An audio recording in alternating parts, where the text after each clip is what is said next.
Pernah kepikiran nggak, kenapa ya orang-orang yang kelihatannya paling rendah hati itu seringkali juga jadi orang yang paling baik? Nah, hari ini kita bakal coba bedah hubungan yang dalam banget antara dua kualitas manusia yang luar biasa.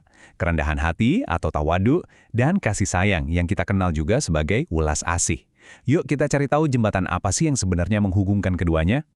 Oke, jadi pertanyaan mendasarnya adalah, apa sih hubungannya kerendahan hati yang sejati dengan kebaikan yang tulus? Ini jadi inti penjelajahan kita. Karena kalau kita ngerti jawabannya, kita bakal lebih paham soal sifat dasar manusia.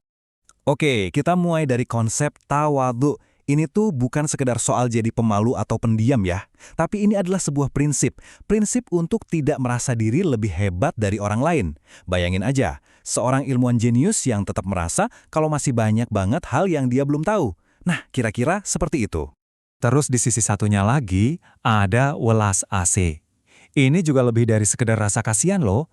Welas asih itu adalah dorongan aktif untuk benar-benar mau meringankan penderitaan orang lain. Contohnya, kayak pas kita spontan nolongin orang jatuh tanpa mikir-mikir lagi. Nah, sekarang kita udah kenal nih sama dua konsep ini.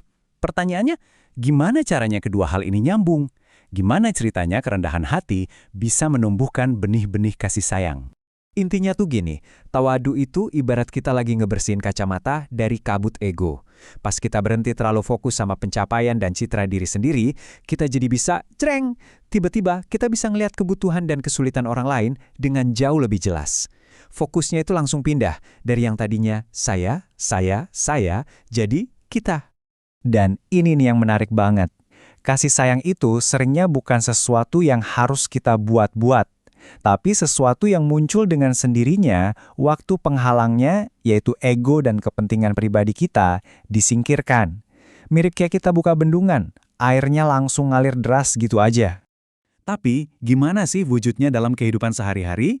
Yuk, kita coba pecah jadi tindakan-tindakan yang lebih nyata. Ini bukan cuma teori, tapi bisa jadi panduan praktis buat kita. Jadi, ada 4 wujud utama tawadu dalam tindakan. Pertama, kita menghargai semua orang sama rata. Nggak peduli status, kekayaan, atau jabatannya apa. Kedua, kalau nolong orang itu tulus, tanpa sombong atau ngarep dapat pujian. Ketiga, nah ini nih yang kadang paling susah, yaitu mau menerima kritik dan masukan buat perbaikan diri. Dan yang terakhir, fokusnya itu ya pada tindakannya, bukan pada imbalan atau biar kita kelihatan baik. Semuanya kembali pada niat yang tulus. Terus apa sih hasilnya kalau kita menerapkan prinsip-prinsip ini?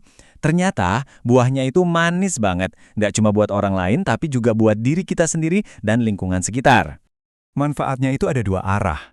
Buat diri sendiri, kita jadi lebih damai, lebih bahagia, dan ngerasa hidup ini lebih bermakna. Nah, buat lingkungan sosial, kita jadi bisa membangun hubungan yang lebih baik dan masyarakat yang lebih harmonis.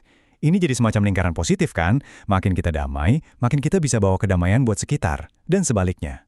Makanya, gak heran kalau nilai-nilai ini jadi ajaran inti di banyak tradisi dan agama besar. Kenapa? Karena ini menyentuh kebenaran yang universal tentang manusia. Kita itu akan berkembang justru saat kita bisa melampaui ego dan terhubung dengan sesama. Oke, jadi poin paling pentingnya sekarang adalah gimana caranya kita bisa menerapkan semua ini dalam kehidupan kita masing-masing. Jadi, ini dia pesan utamanya. Rendah hati itu bukan berarti merendahkan diri sendiri ya, tapi lebih ke arah berpikir lebih sedikit tentang diri sendiri. Dengan kita secara sadar melatih sikap tawadu, kita sebenarnya lagi membuka pintu untuk welas asih, sebuah kapasitas yang sebenarnya udah ada di dalam diri kita semua. Sebagai penutup, saya mau kasih tantangan kecil buat Anda. Coba deh pikirin, satu aja tindakan rendah hati yang bisa Anda lakukan hari ini untuk menunjukkan welas asih ke orang lain. Mungkin sekedar mendengarkan teman tanpa memotong omongannya atau membiarkan orang lain dapat pujian atas kerja tim. Ingat, tindakan kebaikan yang paling kuat itu seringkali dimulai dari satu langkah kecil kerendahan hati. Terima kasih sudah menyimak.